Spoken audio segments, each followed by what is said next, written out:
Hello बच्चों, नमस्कार। इस वीडियो में हम बात करने वाले हैं क्लास 9th का जो चैप्टर 6 है मैथ्स में, लाइंस एंड एंगल के बारे में। ठीक है, ये तो इस चैप्टर का फर्स्ट वीडियो है जिसमें हम लोग चैप्टर का इंट्रोडक्शन देखने वाले हैं। तो मेरा नाम है रविशंकर और आपका मेरे इस चैनल पे बहुत बहुत स्वागत है। चलिए बात करते हैं, कुछ बेसिक टर्म के बारे में पहले सीख लेते हैं। तो देखिए ज़रा बच्चों, जैसे कि ये 2 पॉइंट है, इन 2 पॉइंट को जोड़ दिया जाए तो इसको कहते हैं हम लोग लाइन। इसको हम लोग क्या कहते हैं? लाइन या फिर लाइन सेगमेंट। ये हो गया ए और बी। इसके जो 2 पॉइंट जो है वो एंडिंग पॉइंट वो फिक्स्ड है, या फिर कोई भी इस तरीके से एरो भी डाल सकते हैं, बट हमने लाइन सेगमेंट ए की बी की बात कर रहे हैं तो इतना सा डिस्टेंस है। ठीक है, ओके। एक पॉइंट होता है, एक पॉइंट से स्टार्ट हो जाए और दूसरा जब कोई पॉइंट ना हो तो इस चीज़ को अपन कहते हैं रे। इसको कहते हैं रे, और ये हो गई हमारी लाइन सेगमेंट। लाइन सेगमेंट, ठीक है। तो ये छोटा सा डिफरेंस है। अगर आपसे पूछे कि लाइन सेगमेंट और रे में क्या डिफरेंस है, तो आप कहेंगे कि लाइन सेगमेंट में के 2 एंड पॉइंट होते हैं, जबकि रे में सिर्फ एक ही एंड पॉइंट होता है, दूसरी तरफ का एंड पॉइंट हमें पता नहीं होता है। ठीक है। अच्छा, अब देखिए, अगर हम 3 पॉइंट या 3 से ज़्यादा पॉइंट की बात करें तो 3 और मोर पॉइंट की जब हम बात करते हैं तो 2 वर्ड यहाँ पर आते हैं। उन 2 वर्ड को भी आपको सीखना है। देखिए, एक वर्ड है कोलिनियर। एक वर्ड क्या है? Collinear, collinear points. और दूसरा वर्ड है नॉन कोलिनियर पॉइंट्स। ठीक है, कोलिनियर और नॉन कोलिनियर, हिंदी में इसको बोलते संरेखीय और असंरेखीय। ठीक है, तो फिलहाल हम इंग्लिश में बात कर रहे हैं, इसके बारे में देखते हैं। कोलिनियर, देखो बेटा, जब 3 पॉइंट सेम लाइन पे अगर लाई करे, 3 या 3 से ज़्यादा पॉइंट, तो उसको बोलते हैं कोलिनियर, इस तरीके से। ठीक है। अब जैसे कि मान लो कि दो दो पॉइंट तो आपने ये ले लिया, एक चलो ये ऊपर ले लिया, तो ये तो दोनों कोलिनियर हो जाएगा। बट अगर हम बोलेंगे क्या ये तीनों पॉइंट कोलिनियर है, तो आंसर होगा नहीं, तीनों पॉइंट कोलिनियर नहीं है। इसमें जैसे 3 पॉइंट ए बी सी लिया था तो तीनों एक ही लाइन पे थी, तो हमने बोला कि ये कोलिनियर है। अब क्योंकि इसमें ए बी तो पॉइंट लाइन पर है, बट जो सी पॉइंट है वो लाइन पर नहीं है, तो इसलिए इसको हम कहेंगे नॉन कोलिनियर। क्लियर है? ओके। चलिए अब हम और थोड़ा सा डिटेल में चलते हैं, थोड़ा एंगल के बारे में समझते हैं। देखिए बच्चे, अगर रे इस तरीके से, 2 रे जिसका ओरिजिनेटिंग पॉइंट सेम हो, 2 रे जिसका ओरिजिनेटिंग पॉइंट सेम हो, जैसे कि एक रे हमने इधर की तरफ बना दिया, एक रे चलो हमने इधर की तरफ बना दिया, तो इन दोनों के बीच का ये जो इंक्लाइनेशन होता है, इसी चीज़ को एंगल बोलते हैं। ये वाली जो चीज़ हो गई, ये हो गई एंगल। इस इंक्लाइनेशन को हम लोग एंगल कहते हैं। ठीक है, तो ये एंगल का जनरल रिप्रेजेंटेशन हो गया। तो एंगल में ये क्या होती है? एंगल की आर्म होती है। ये क्या होती है? तो ये भी आर्म होती है। एंगल की आर्म से 2 आर्म्स है एंगल की। और ये वाला जो पॉइंट है, इसको एंगल का वर्टेक्स बोला जाता है। ठीक है, तो एंगल का ये जनरल रिप्रेजेंटेशन है। मान लो कि यहाँ पर कोई पॉइंट ओ है और ये कोई पॉइंट ए है और ये कोई पॉइंट बी है, तो आप अगर इस एंगल को लिखना चाहोगे तो आप ऐसे लिखोगे, एंगल ए ओ बी या फिर एंगल बी ओ ए। बेटर ये वाला होता है, क्योंकि जो एंगल को जो पढ़ा जाता है वो एंटी क्लॉकवाइज डायरेक्शन में पढ़ा जाता है, ये वाला डायरेक्शन। ठीक है, देखो घड़ी जो होती है, घड़ी कैसे चलती है? ऐसे चलती है, तो ये घड़ी घड़ी के दिशा में हुई तो इसको बोलेंगे क्लॉकवाइज। और अगर हम घड़ी के अपोजिट डायरेक्शन में बोलते हैं तो वो होता है एंटी क्लॉकवाइज। तो ये वाला जो मोशन होता है वो एंटी क्लॉकवाइज है। तो फिलहाल वो तुम्हें आप लोग 9th क्लास में उतना डिटेल में जानने की ज़रूरत नहीं है। ठीक है, लेकिन हम दोनों ही रिप्रेजेंटेशन यूज़ कर सकते हैं, दोनों ही ठीक माने जाएंगे। राइट, चलिए बच्चे आगे बढ़ते हैं। अब हम यहाँ पर कुछ टाइप्स ऑफ एंगल के बारे में देख लेते हैं। ठीक है, तो अगला टॉपिक डालेंगे types of angle. Types of angle, तो सबसे पहला जो टाइप है वो हो जाएगा एक्यूट एंगल। Acute angle. अच्छा, एक और बात, एंगल को हम लोग थीटा से रिप्रेजेंट करते हैं। ठीक है, इस वर्ड को थीटा बोला जाता है। ठीक है, तो एंगल को हम लोग थीटा से रिप्रेजेंट करते हैं। नाउ एक्यूट एंगल का मतलब होता है जो थीटा की जो वैल्यू है वो 0 से बड़ी हो और 90 से छोटी हो। एक्यूट एंगल का मतलब क्या हो जाता है, 0 से बड़ी और 90 से छोटी। ज़ीरो को क्या बोलेंगे, ज़ीरो का कोई एंगल नहीं होता, तो आप चाहे तो उसको ज़ीरो एंगल बोल लो। तो एक्यूट एंगल की जो वैल्यू होगी हमेशा 90 से छोटी होगी। देखो एक चीज़ बताता हूँ, ये आपका अगर दोनों एक दूसरे पे ऐसे परपेंडिकुलर जब होता है ना, तो परपेंडिकुलर का मतलब 90 डिग्री का एंगल होता है। ठीक है, तो 90 से छोटा मतलब हमेशा एक्यूट एंगल कैसा दिखेगा आपको, इस तरीके से दिखेगा। ये परपेंडिकुलर से इधर कोई भी लाइन ले लो तो ये हमेशा 90 से छोटी ही होगी, तो ये एक एक्यूट एंगल होगा। ठीक है, चलिए आगे बढ़ते हैं। नाउ राइट एंगल तो मैंने बता ही दिया, चलो दूसरा फिर से एक बार बना देते हैं ताकि आपके नोट्स अच्छे से बन जाए। राइट एंगल में जो एंगल बनता है वो 90 डिग्री का बनता है, इस तरीके से। ये हो गया, ये बच्चे ये 90 डिग्री का एंगल है, तो ये राइट एंगल हो गया। ठीक है, राइट एंगल में जो थीटा होता है वो 90 डिग्री का होता है प्रॉपर। थीटा कितने डिग्री का होता है, 90 डिग्री का होता है। अभी हम जो है नॉमेनक्लेचर नहीं कर रहे हैं, मतलब जैसे ए ओ बी टाइप इस तरीके की चीज़ अभी हम इग्नोर कर रहे हैं। चलिए तीसरे नंबर का एंगल, ऑब्ट्यूस एंगल की बात कर लेते हैं। ऑब्ट्यूस एंगल में जो होता है एंगल 90 से बड़ा एंगल होता है ये। जैसे कि ये चीज़ हो गई, ये देखिए 90 से बड़ी हो गई, तो इसमें रेंज क्या होता है, ये 180 से तो छोटी होनी चाहिए और 90 से बड़ी होनी चाहिए, तो ये इसका रेंज हो गया ऑब्ट्यूस एंगल का। 90 से बड़ी बट 180 से छोटी। 180 डिग्री का एंगल को हम लोग स्ट्रेट एंगल कहते हैं। तो जब आपसे पूछा जाए कि स्ट्रेट एंगल क्या होता है, तो स्ट्रेट एंगल मतलब एंगल ऑफ 180 डिग्री, तो ये एक सीधी लाइन ही होती है। जैसे कि यहाँ से देखो एक रे इधर और दूसरी रे एकदम इधर अपोजिट डायरेक्शन में होते हैं, और यहाँ पर जो एंगल बन रहा है वो 180 डिग्री का बन रहा है, तो थीटा कितना हो गया 180 डिग्री। इसको हम बोलते हैं स्ट्रेट एंगल। ठीक है, इसके बाद बेटा एक और होता है, एक रिफ्लेक्स एंगल होता है। रिफ्लेक्स एंगल का क्या मतलब हो वो देख लो आप यहाँ पे। रिफ्लेक्स एंगल जैसे कि जो जितने भी एक्यूट एंगल होते हैं ना, ये हो गया, ये एक्यूट एंगल हमारा। तो एक्यूट एंगल के अलावा ये जो बाकी जो एंगल रह गया, इस एंगल को रिफ्लेक्स एंगल बोलते हैं। लेट्स से ये ए है, ये ओ है, ये बी है, तो अगर हम आपसे ये पूछे कि reflex angle of A O B कितना होगा, तो आप बोलेंगे 360 minus angle A O B. ठीक है, तो ये ऐसे निकलता है। आप कोई भी एंगल निकालिए, उसका रिफ्लेक्स एंगल पूछता है तो आप 360 में से उसको माइनस करिए। ठीक है, सवाल उठता है कि रेंज कितना होगा, तो जो थीटा की जो वैल्यू आएगी वो 180 से तो ज़्यादा आएगी बट 360 से वो कम आएंगी। ठीक है, ये है रिफ्लेक्स एंगल, राइट। चलिए ये हमारे कुछ टाइप्स ऑफ एंगल हुए। इसके अलावा एक और देख लीजिए, कंप्लीट एंगल आपसे पूछता है, तो कंप्लीट एंगल का मतलब 360 डिग्री का एंगल होता है। कंप्लीट एंगल का मतलब जो थीटा कितना होता है 360 डिग्री। ठीक है, एक लाइन, दो रे जब ओवरलैप करे एक दूसरे को, तो इनके बीच का ये जो एंगल जो बनता है पूरा का पूरा घुमावदार, ये हो जाता है कंप्लीट एंगल। ठीक है, चलिए अब आगे बढ़ते हैं। दो शब्द और जानने हैं हमें, उसमें से पहला है कॉम्प्लीमेंट्री एंगल और दूसरा है सप्लीमेंट्री एंगल। ठीक है, पहला क्या है, कॉम्प्लीमेंट्री एंगल। देखिए कॉम्प्लीमेंट्री एंगल होता है two angle whose sum is 90, two angle whose sum is 90 degree. देखो कोई भी दो एंगल जिनका सब 90 डिग्री हो जाए, उन दोनों एंगल को उस एंगल पेयर को बोलेंगे कॉम्प्लीमेंट्री एंगल। ठीक है, जैसे कि फाइंड कॉम्प्लीमेंट्री एंगल का क्वेश्चन हो, find complementary angle of given angles.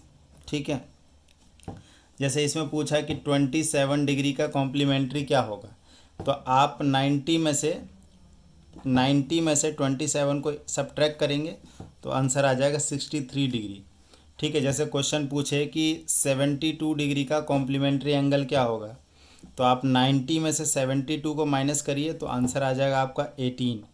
ठीक है, आप ऐसे भी कर सकते हैं एक्स वगैरह मान के, उसकी कोई ज़रूरत नहीं है, बहुत सिंपल सा क्वेश्चन है कि दो एंगल का सम अगर 90 हो तो कॉम्प्लीमेंट्री एंगल बोलेंगे। तो अगर कॉम्प्लीमेंट्री एंगल आपसे पूछ रहा है तब क्या करेंगे, तो बस 90 में से उस पर्टिकुलर एंगल को माइनस कर दो तो उसका कॉम्प्लीमेंट्री एंगल आपको मिल जाएगा।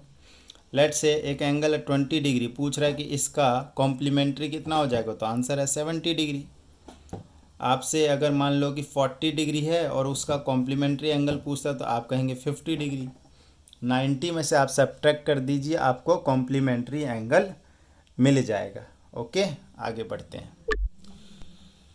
Now next 8th supplementary angle. Supplementary angle, तो इसका डेफिनेशन होगा टू एंगल्स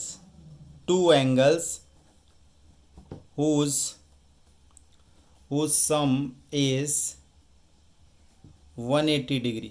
ठीक है, दो एंगल जिनके सम 180 डिग्री होंगे, ऐसे दो एंगल पेयर को बोलेंगे सप्लीमेंट्री एंगल।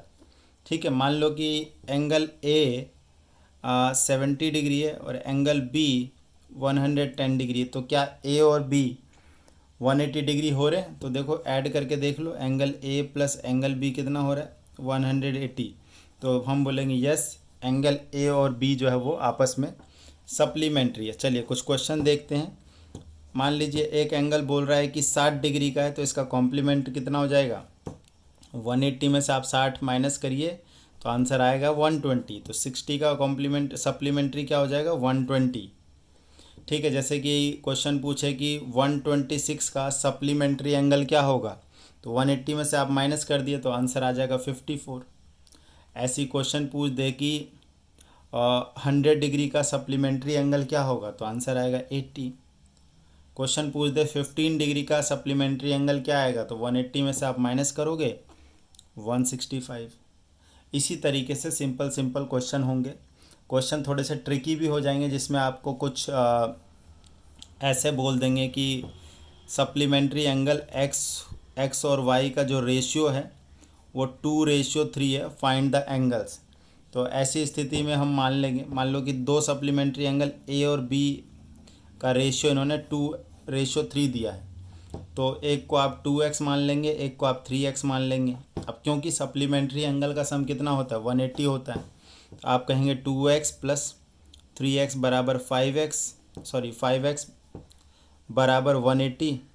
तो x इज इक्वल टू कितना आ गया 180/5। तो ये आ जाएगा बेटा 5 3 जा और ये 3 5 6 36 डिग्री। तो एक एंगल ए कितना हो जाएगा 2x 36 इंटू 2 72 डिग्री हो जाएगा। बी जो है वो 3x है, तो 36 इंटू 3, तो ये आ जाएगा 108 डिग्री। तो आप ऐसे भी क्वेश्चन कर सकते हैं, रेशियो वगैरह में दे के रखते हैं। ठीक है, उसके अलावा देखिए एक टर्म है, एक टर्म और समझाना चाहूँगा मैं, एडजेसेंट एंगल। एक टर्म और है एडजेसेंट एंगल। देखिए हमने एंगल क्या पढ़ा, हमने पढ़ा ये एंगल है, ये ए ओ बी। अब देखिए जैसे कि यहाँ से इस वर्टेक्स से एक और अगर रे खींच दी जाए, तो ये जो पर्टिकुलर जो पहले एक एंगल था अब दो एंगल में डिवाइड हो गया, एंगल ये वाला और एंगल ये वाला। अब ये दोनों इक्वल हो भी सकते हैं, नहीं भी हो सकते, वो डिपेंड करता है कि बाइसेक्ट कर रहा है कि नहीं कर रहा। तो मेन मुद्दा ये है कि यहाँ पे दो एंगल जो बने हैं, एंगल 1 और एंगल 2, हम बोलेंगे ये दोनों एडजेसेंट एंगल है। तो कंडीशन इसकी पहली, कॉमन वर्टेक्स होना चाहिए, कॉमन वर्टेक्स होना चाहिए, और दूसरा वन कॉमन आर्म होगा, वन कॉमन आर्म। तो इसमें देखो कॉमन वर्टेक्स है और ये वाली जो आर्म है ओ सी आर्म, ये कॉमन है, दोनों एंगल में है। तो 1 और 2 जो है वो adjacent angle, therefore angle 1 and angle 2 are adjacent angle, adjacent angle. ठीक है, ये चीज़ होगी क्लियर। ऐसे ही कुछ भी हो सकता है। अब देखो एक स्पेशल केस होता है कि जैसे स्ट्रेट एंगल है, स्ट्रेट एंगल अभी मैंने आपको बताया कि स्ट्रेट एंगल 180 डिग्री का होता है। मान लो ये ओ है, ये ए है, ये बी है, तो इसको अगर दो में बांट दिया जाए तो अब जो ये वाला जो एंगल है और ये वाला एंगल है, इसको हम स्पेशली अब यहाँ पे एडजेसेंट एंगल नहीं बोलते हैं, इसको हम लोग लीनियर पेयर कहते हैं। है तो ये एडजेसेंट एंगल ही, कंडीशन फुलफिल हो रहा है। तो आपसे अगर यूँ पूछा जाए क्या लीनियर पेयर एडजेसेंट एंगल है, तो आप बोलोगे हाँ ये लीनियर पेयर है। बस ऐसे एडजेसेंट एंगल जिसमें दोनों एंगल का जो सम है, एंगल 1 प्लस एंगल 2 180 डिग्री। अब देखो ध्यान से देखो, तो ये लीनियर पेयर क्या एडजेसेंट एंगल है? हाँ। क्या ये लीनियर पेयर में जो दो एंगल है क्या ये सप्लीमेंट्री एंगल है? तो भी आंसर है हाँ, क्योंकि सप्लीमेंट्री एंगल क्या बताया अभी आपको मैंने कि दो एंगल जिनका सम 180 हो तो सप्लीमेंट्री। एडजेसेंट में क्या बताया, कॉमन आर्म हो और कॉमन वर्टेक्स हो तो वो एडजेसेंट एंगल। तो लीनियर पेयर एक सप्लीमेंट्री पेयर ऑफ एंगल भी है और एडजेसेंट एंगल भी है। लीनियर पेयर में जो दो एंगल होते हैं उनका जो सम होता है वो 180 डिग्री होता है। क्लियर है?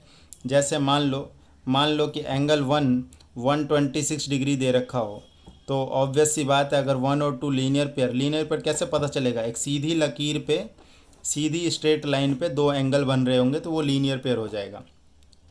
तो जैसे एंगल 126 दे दिया 1, एंगल 2 आपको निकालना है, तो एंगल 2 इक्वस टू 180 माइनस 126। इसको बेटा जी माइनस कर देंगे तो 52 डिग्री एंगल 2 आ जाएगा। तो ये हमारा आंसर निकल के आ जाएगा। ठीक है, होपफुली आपको समझ में आ रहा है। तो अगर आपको समझ में आए तो चैनल को सब्सक्राइब कर दो यार, वीडियो को लाइक कर दो बच्चों। इसके बाद 10th पॉइंट के बाद ये 11th पॉइंट देखिए। 11th पॉइंट क्या है? 11th पॉइंट है वर्टिकली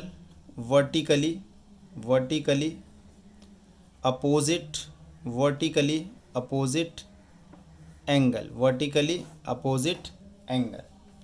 इसमें क्या होता है, देखिए जैसे दो लाइन है, एक ये लाइन हो गई और एक मान लो एक ये लाइन हो गई, दो इंटरसेक्टिंग लाइन है, ये लाइन L1 ले लो, एक लाइन L2 ले लो।